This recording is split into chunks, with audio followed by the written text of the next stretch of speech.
Good morning. On behalf of the First Unitarian Universalist Church of Columbus, welcome to our Sunday service. I'm Amber Scott, your Director of Religious Exploration, and my pronouns are she, her, or they, them. Let's begin our time together by acknowledging the land which holds us, home of the Adena, the Hopewell, the Wyandotte, the Miami, the Seneca, and the Cayuga. Gathered here and online, may we be grateful, thoughtful, and humble. I invite you now to sing our opening song, number 389, Gathered Here.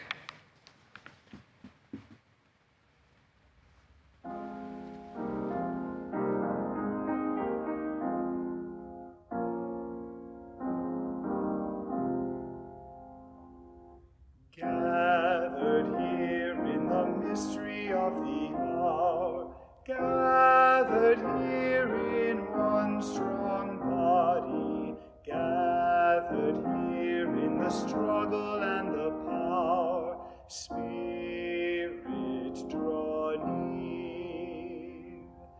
Gathered here in the mystery of the hour, gathered here in the mystery of the body, gathered here in the struggle and the body, gathered here in the struggle and the power, gathered here in the mystery of the hour, gathered here in the mystery of the body, gathered here in the struggle and the body, gathered here in the struggle and the power, gathered here in the mystery of the hour, gathered here in the mystery of the body, gathered here in the struggle and the body, gathered here in the struggle and the power, Spirit, draw near.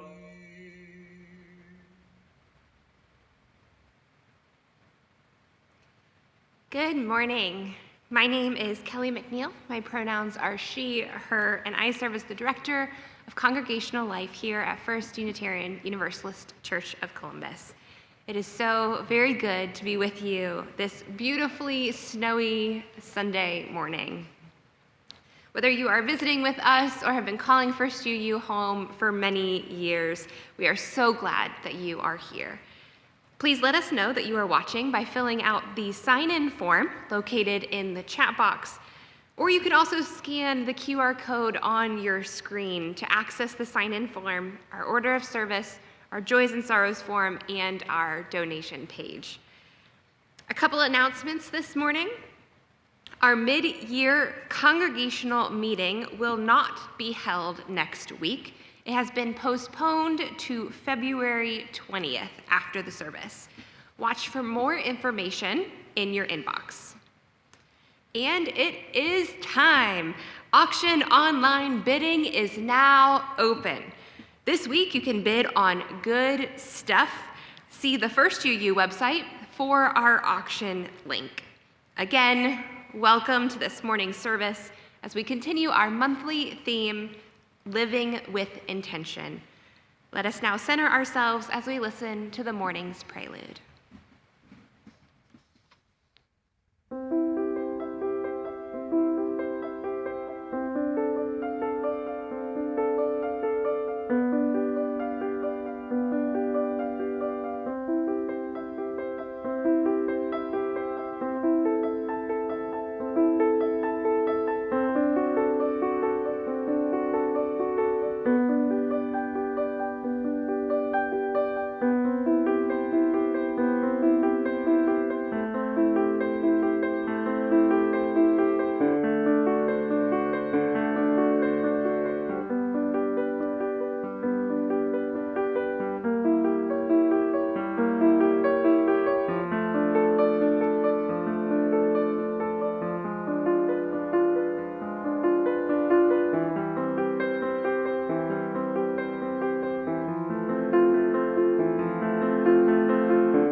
Thank you, Nathan.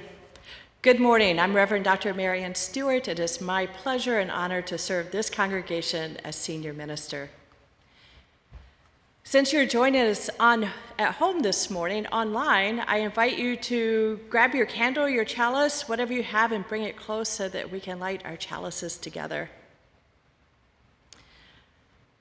As we begin our service about patterns of wisdom, we light our chalice to the words of Edward Seal. Always, there is a beginning, a new day, a new month, a new season, a new year.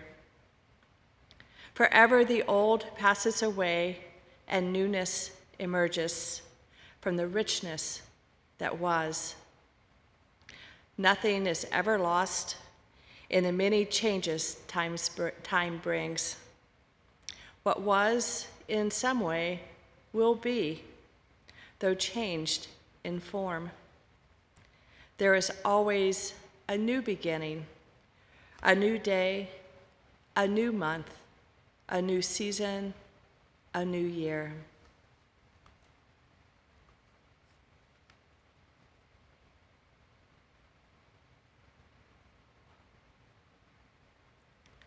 Our chalice is lit. Now I invite Amber to come tell us a story.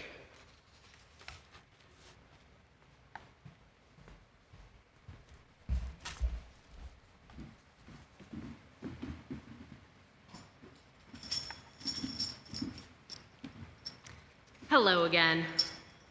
I hope you're ready to have some fun. It's about to be story time for today, so all of you watching at home, please gather close and get comfortable.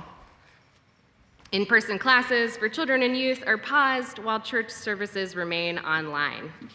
Email me for more information or subscribe to the Religious Exploration announcements list for updates, activities to try at home, and stories read by teacher Jen Bojanowski. Our story today is called I Want My Hat Back, written and illustrated by John Clausen. My hat is gone. I want it back. Have you seen my hat? No, I haven't seen your hat. Okay, thank you anyway. Have you seen my hat? No, I have not seen any hats around here. Okay, thank you anyway. Have you seen my hat? No. Why are you asking me? I haven't seen it. I haven't seen any hats anywhere. I would not steal a hat. Don't ask me any more questions. Okay, thank you anyway. Have you seen my hat? I haven't seen anything all day. I've been trying to climb this rock. Would you like me to lift you on top of it? Yes, please. Have you seen my hat? I saw a hat once. It was blue and round. My hat doesn't look like that. Thank you anyway.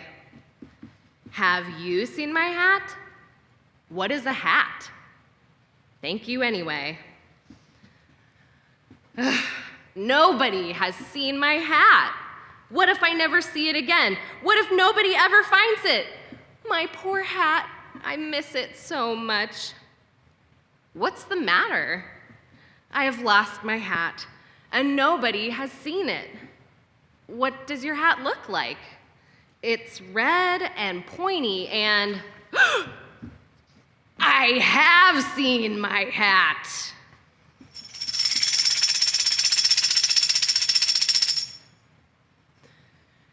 You stole my hat.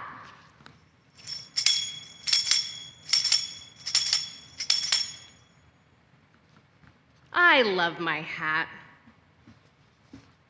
Excuse me, have you seen a rabbit wearing a hat? No, why are you asking me? I haven't seen him. I haven't seen any rabbits anywhere. I would not eat a rabbit. Don't ask me any more questions. Okay, thank you anyway.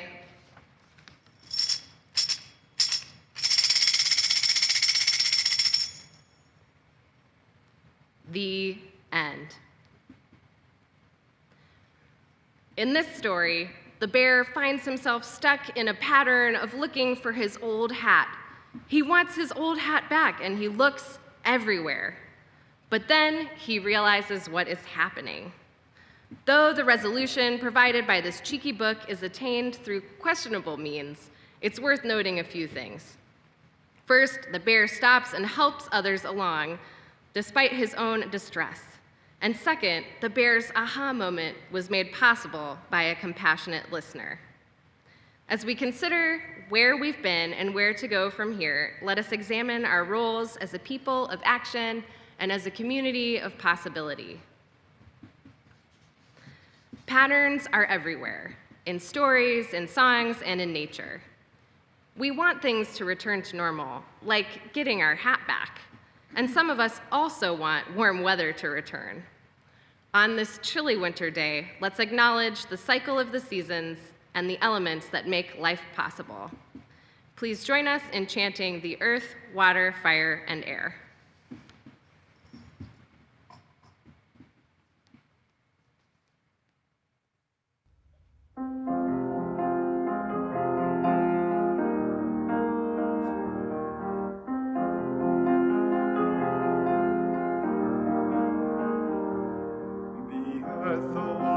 Fire, the air, return, return, return, return. The earth, the water, the fire, the air, return, return, return, return.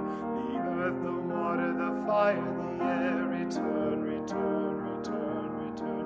The earth, the water, the fire, the air, return, return, return, return. The earth, the water, the fire, the air, return, return, return, return.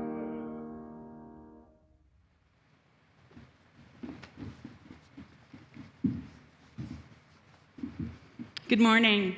I'm Reverend Linda Smith and serve as your pastoral care minister. My pronouns are she, her. To participate in the caring meditation this morning, or to ask for pastoral or practical support with a difficulty in your life, now is the time to fill out the Joys and Sorrows form.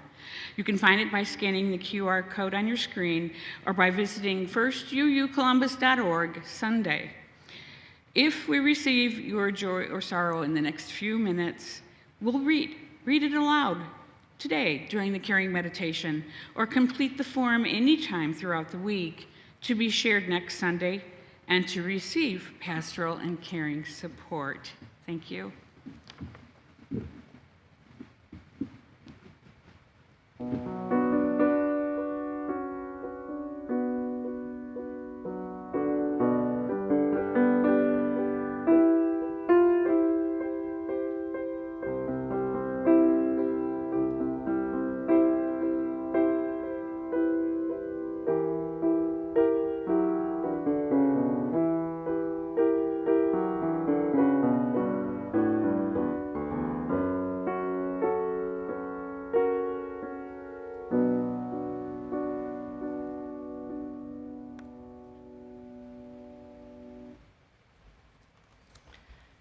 Our centering words this morning are actually a tribute. We gauge the greatness of spiritual teachers by their depth, breadth, and impact of their teachings, and by the example their lives set for us. By all these measures, Thich Nhat Hanh was one of the leading spiritual masters of our age. This is a tribute to him from Lion's Roar editor-in-chief Melvin McLeod in his introduction to the Pocket Thich Nhat Hanh. In his 95 years, Vietnamese Buddhist monk Thich Nhat Hanh made a global impact as a teacher, author, activist, and founder of engaged Buddhism movement. His simple yet deeply profound teachings aim to lead students toward a life of mindfulness, joy, and peace, a life that benefits the planet and all beings. Plum Village announced that Thich Nhat Hanh transitioned from this life on Friday. Thich Nhat Hanh's many teachings taught us that spiritual practice of being present. In his own way, he recognized the patterns of order. He offered this observation: the past is gone, the future is not yet here, and we do not get to go back to ourselves in the present. If we do not get back to ourselves in the present moment, we cannot be in touch with life. Wise words, blessings, and Godspeed, Thich Nhat Hanh. To honor the past for our special music this morning, we go back to a composer, the music of Handel, and we bring it into the present with a wonderful duo, mother-son duo, as Lisa and Sebastian play their violins. Let us enjoy Lisa and Sebastian.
Thank you so much, Lisa and Sebastian. Thank you. That was wonderful. I invite Kelly and Linda to help us out with our reading this morning. Author Richard Rohr has updated his 2001 book, Hope Against Darkness, in an effort to bring his writing into an age of pandemic. This revised version of his book, The Wisdom Pattern, Order, Disorder, and Reorder. In the rewrite, Rohr realizes that he has been teaching much of this same lesson for his whole life. To begin, Rohr defines and lists examples of order, disorder, and reorder that cross time, religion, and philosophy.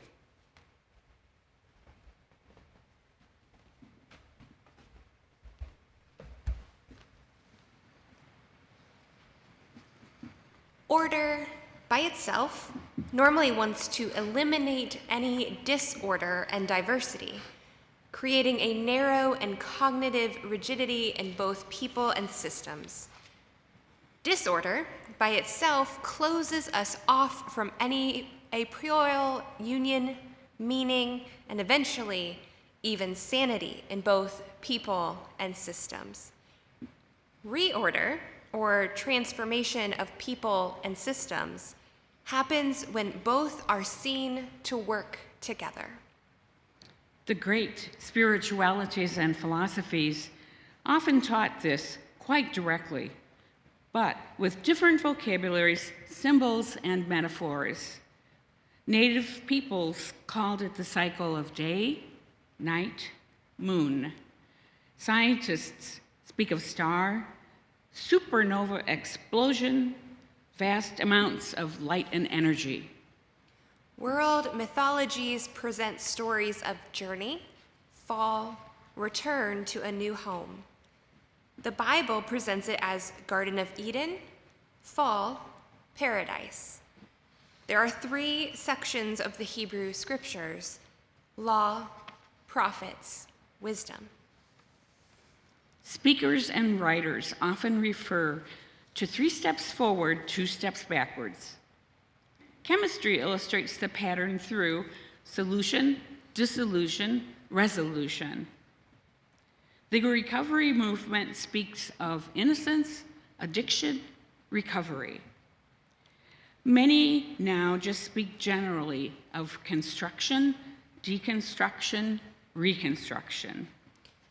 Rohr concludes, given the prevalence of this recurring theme, it must now be considered culpable blindness that most people still consider it somewhat a surprise, a scandal, a mystery, or something to be avoided or overcome by an easy jump from stage 1 to stage 3. This is human hubris and illusion. Progress is never a straight and uninterrupted line.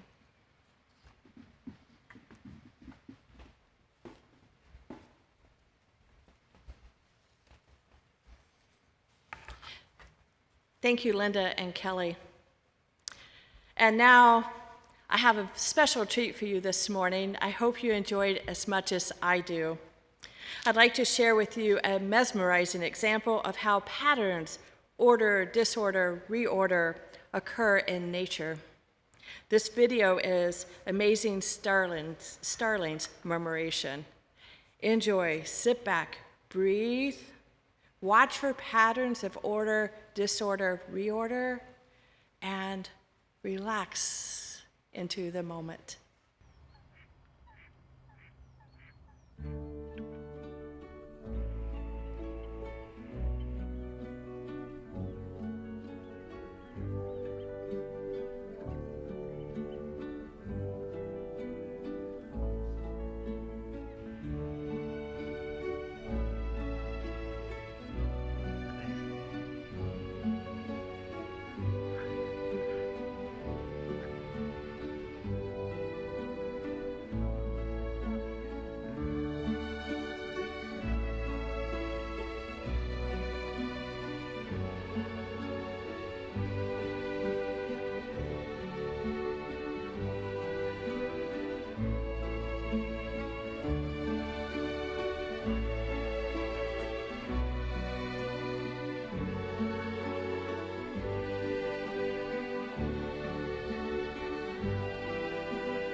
Sometimes nature says it better than any words could ever do. Here we are, pandemic year 3. I thought we'd be on the other side last summer, or I don't know, by Christmas. And here we are, a new year. Together, we are, but we're also separate and safe, I hope. But we're definitely not back to normal. It's more like we're enduring and engaging and just managing all this chaos, complete with disappointments, loss, and anxiety. As the reopening task force calls it, we're learning to surf. I don't know about you, but if it's surfing that we're doing, I've had my share of getting wet. I'm ready for some dry land. This time of chaos, this disorder, this break from normalcy, but I don't know, whatever it is, it's never a real standard, whatever that normal that we think of in our head. This normal is more of an idea or of a memory or even a hope. Truth is, normal is always evolving, always changing, always reinventing itself. And it is different for each person and each situation. And sometimes our idea of normal really does need an update. But this time of pandemic disorder, it plays with our sense of control, our need to feel like we have freedom, our need not to live life on a surfboard. So join with me in taking a breath. Let's go under the surface for a minute. Is there something we are missing? Are there larger patterns at play? Michael Meade, author, mythologist, and storyteller, explores how ancient tales and beliefs describe life. He wonders how myths inform our lives today. Have we been here before? If even the details are a little different, are there patterns? Can they give us a poetic grasp of the understanding?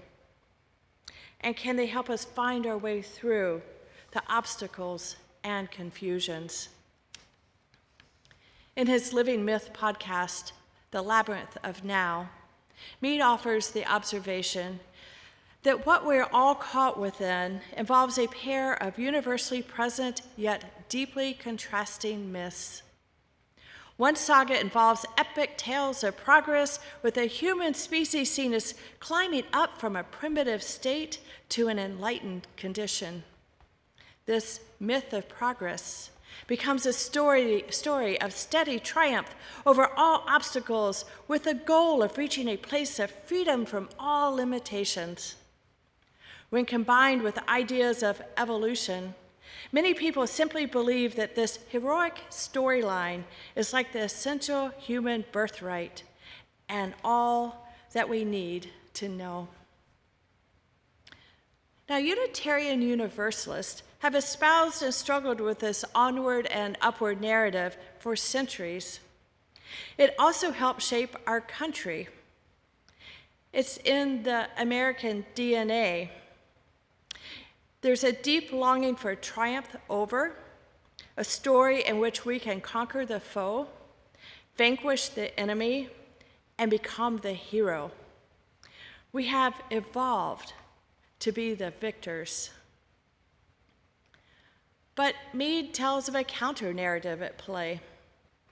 Here on earth, he writes, where things are paired like light and dark, up or down, there's a contradictory myth, the myth of decline.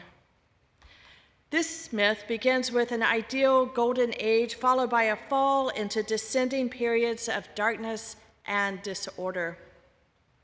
Under this narrative, all that people can look forward to is collapse of the current civilization and its ruling ideas and a loss of order and civility as the energy of the world wears down and the lights of creation grow dim.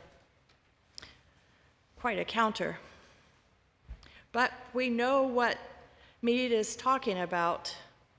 Climate collapse, extinction, pandemic, even maybe democracy. Some talk of Armageddon. We know that it's not all upward and onward forever. It has gotten us into a lot of trouble and created some rude awakenings. But is it all gloom and doom instead, we ask? The answer might be yes and yes. Both stories are true as archetypes. Each narrative is interwoven into who we are as human beings. We ignore one at the cost of the other. In the pattern of order, disorder, and reorder, we are smack dab in the middle of disorder. That's where we are right now. The two archetypes are battling it out, and it is deadly ugly. But in a larger mythological sense, we might ask, what is it all about? What is this story, this time, this disorder? What is it asking of us? What is the meaning of now? Richard Rohr, a Franciscan priest and author, says that we have a crisis of meaning on our hands. I think he's right. Theologian Karen Armstrong even says that world religions are in the disintegration stage between axial ages. Wow, that's big, and there's plenty of evidence. So we might ask again, where is meaning now? In Wisdom Patterns, Rohr writes that we need to go deep and wide, find depth and breadth. In going deep, Rohr says that we need an inner life where all shadow, mystery, and paradox are confronted, accepted, and forgiven. In other words, we need to focus more on the actual rather than the ideal. The archetypes of progress forever, as well as gloom and doom, need to be reconciled in the present. Yes, and now. I came across in my reading and conversations about how we might reconcile this present moment. The term is adaptive intelligence. In his book on the subject, Adaptive Intelligence, Surviving and Thriving in Times of Uncertainty, Robert Sternberg understands that this other way of measuring intelligence has to do with how we adapt our behavior to meet current needs. Sternberg asserts that there are all sorts of ways we measure intelligence, but if we can't adapt, then what's the point? Our world, the world we live in, is being recast. We are caught in the throes, and it isn't always pretty. But this is also an opportunity to be present in this chaos, this disorder. So what are we learning? What are we learning? Each of us will have to explore that question for ourselves. In the larger sense, I believe that we need to look at how our postmodern critique of false optimism and trust in progress has stripped us of the sense of community, belonging, and meaning. While postmodernism brings much needed relief for some, It also shreds the common. We focus on the parts and lose sight of the whole. We lose sight of what we're all about. How do we construct or reconstruct meaning as individuals and as a community? The answer is, it's all a work in progress. It happens when we live in the moment of tension, of disorder. It happens when we are open to reality, not just our own, when we're open and we adapt. It's not all pie in the sky, nor is it all about pain. It is about multiple truths. So can we hold this paradox and find a new way? Mead reminds us, chaos is connected to the immanence of creation. In the realm of myth, chaos is both the state that occurs at the end, but it's also the state that occurs before things began anew. The state of chaos, the state that begins before things are born anew. We are being asked to be a part of the creative tension of opposing energies and opposing stories that can lead us to revelations about the living world and our role, assisting it to both come to an end and to begin again. We are asked to become part of the reweaving of the next version of the world. How exciting is that? Wow, that's some responsibility too. So unless we want to fall back into the old trope of onward and upward forever, I suggest we take some time in this moment of tension. Be with the onward and upward forever, this notion of progress, and the real pain and reality of today. How do we hold these together?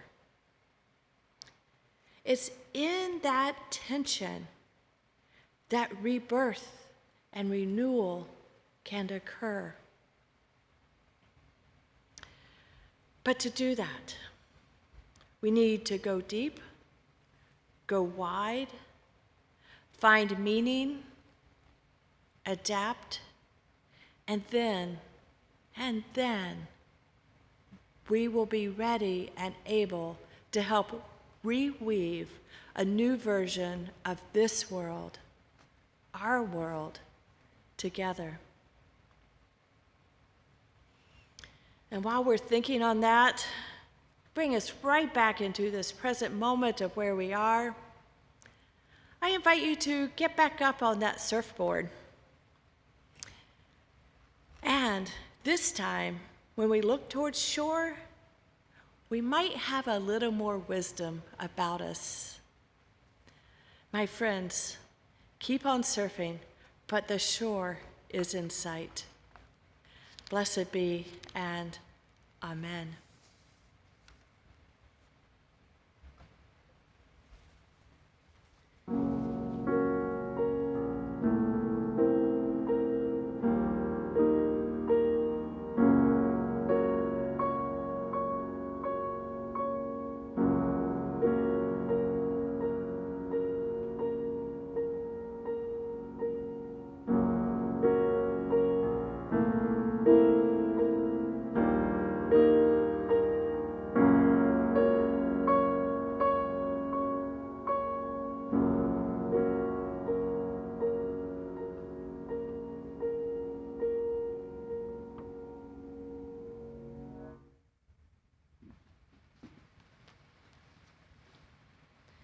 Thank you, Reverend Marion and Nathan. One of the patterns that is true over time is that we are a generous people. Through our sharing, we keep First UU healthy and also support the work for justice in the broader community. We are sharing our offering plate in January with Pro-Choice Ohio and Faith Choice Ohio. Over the last 10 years, there have been more than 30 restrictions on reproductive health care. This year, the US Supreme Court could gut or even overturn Roe v. Wade. If a trigger ban is passed with Ohio Senate Bill 123, all abortions could be criminalized, forcing those who do not have the resources to seek abortion elsewhere to carry their pregnancies to term against their will. Our remaining clinics will likely close. The situation is critical. Thank you for supporting reproductive rights. Please use the QR code or go to our website, firstucolumbus.org, and click the Donate tab to share as you feel called and are able. Thank you for your generosity. Nathan chose French composer Olivier Messiaen for the offertory this morning. The composer incorporated bird songs in almost every piece he composed by writing chirpy notations for a single or a group of instruments to play. Messiaen found a great wholesomeness and sacredness in birdsong that enhanced his way of composition and even his Catholic faith. In this piece, listen for the bird songs in the middle.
This morning's meditation is adapted from the book, Chaos, Making a New Science, by science journalist James Glick.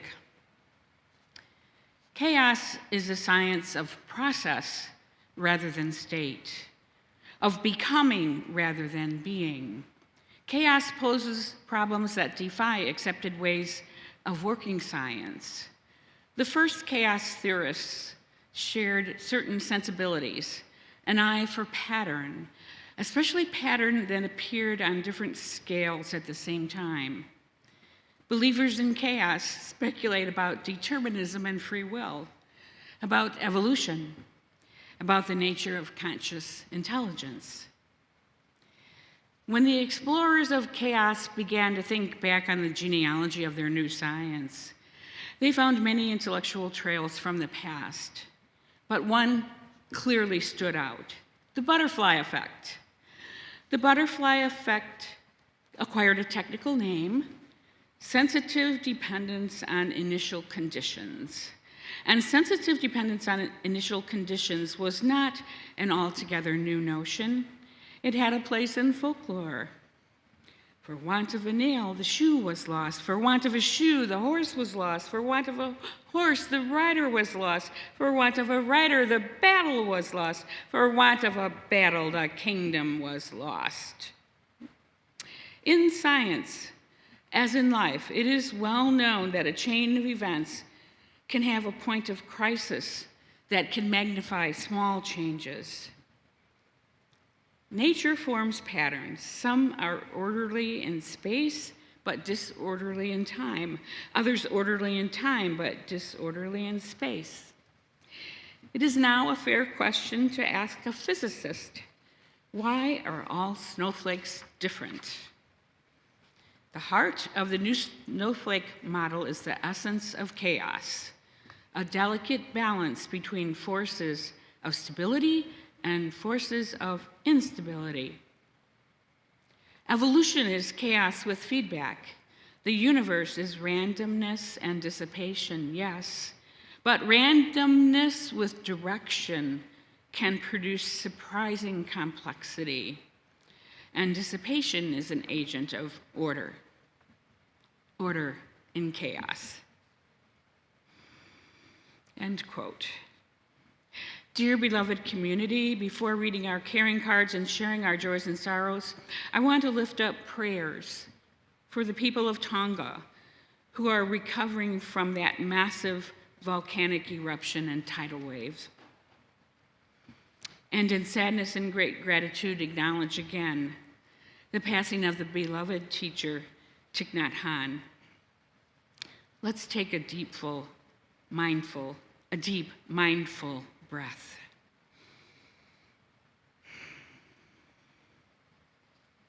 Here are our other caring cards this morning. Caring thoughts and sincere condolences are sent to Lindsay Rogers and Lacey Short, who have been caring for Linda Keith, longtime UU member who died just January 19th. Linda had been in declining health for some time. Sadly, she died of complications of COVID-19. Linda Keith's memorial service will be held here on May 7th. And caring thoughts and sincere condolences are sent to Pat H., whose good friend Michael died on January 16th. And Melissa K. and Tom R. say that we're in day 5 of positive coronavirus test and are faring pretty well. Just a couple of bad colds and more tired than usual. We also lost a dear friend who died January 20th in hospice at OSU while we were COVID quarantined. Good thoughts to us, please, with emails, texts, or calls would be appreciated.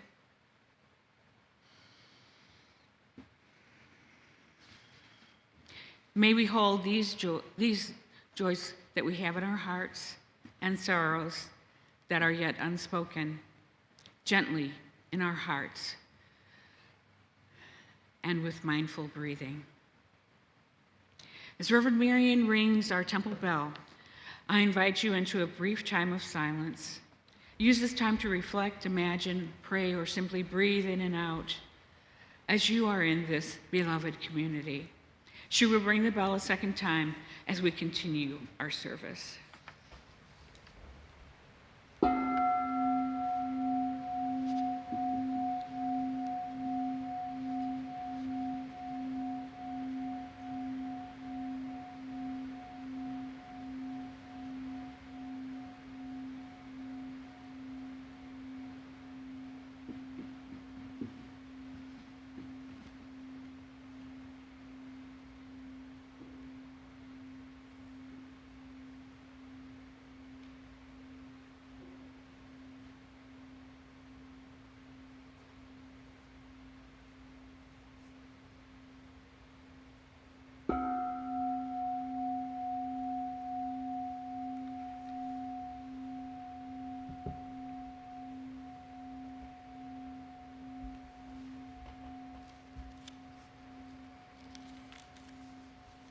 Our closing words this morning are by Margaret Williams Braxton, and they reflect the pattern of our lives.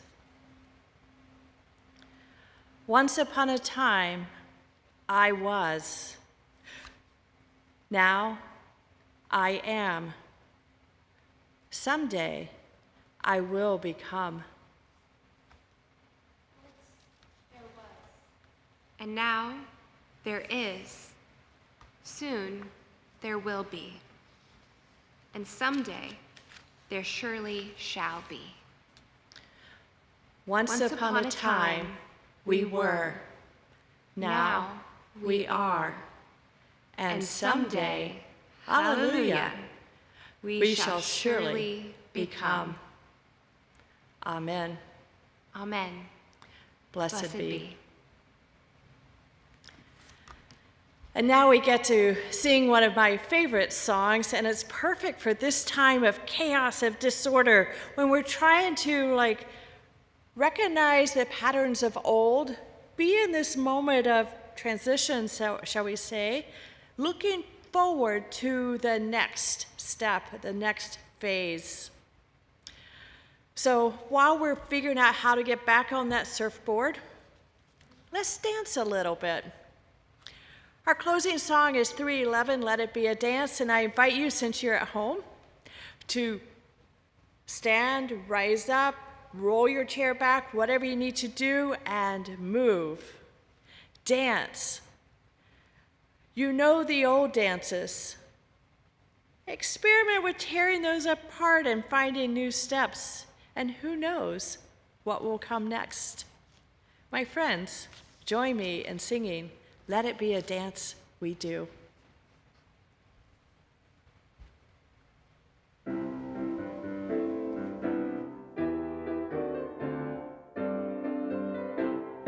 Let it be a dance we do.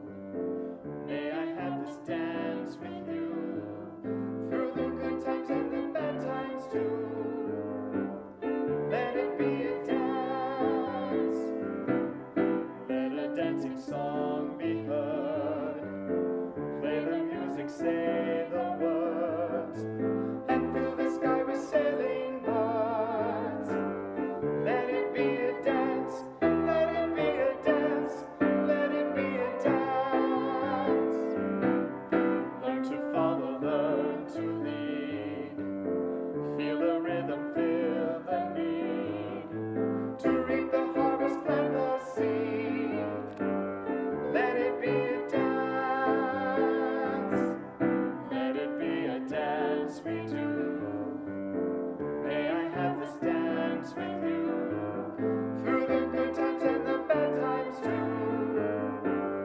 Let it be a dance. Everybody turn and spin. Let your body learn to bend. And like a willow with the wind, let it be a dance. Let it be a dance. Let it be a dance. A child is born, the old must die. joy, a time to cry. Take it easy, passes by. Let it be a dance. Let it be a dance we do. May I have this dance with you through the good times and the bad times too. Let it be a dance. Morning star comes out at night. Without the dark there is no light. If nothing's wrong then nothing's right. Let it be a dance. Let it be a dance. Let it be a dance. Let the sunshine, let it rain. Share the laughter, bear the pain. And round we go again. Let it be a dance.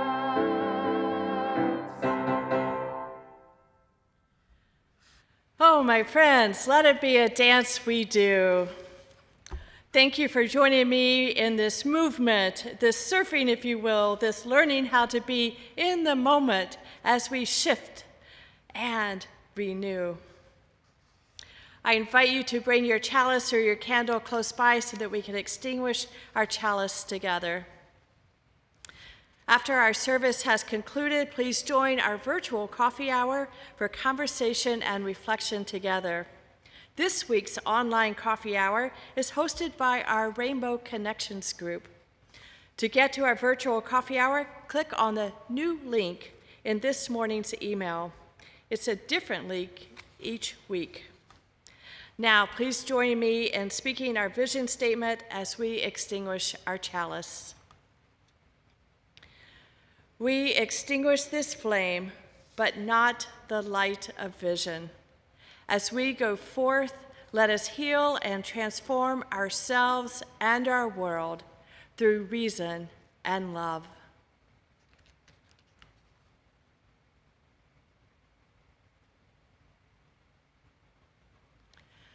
Our chalice is extinguished.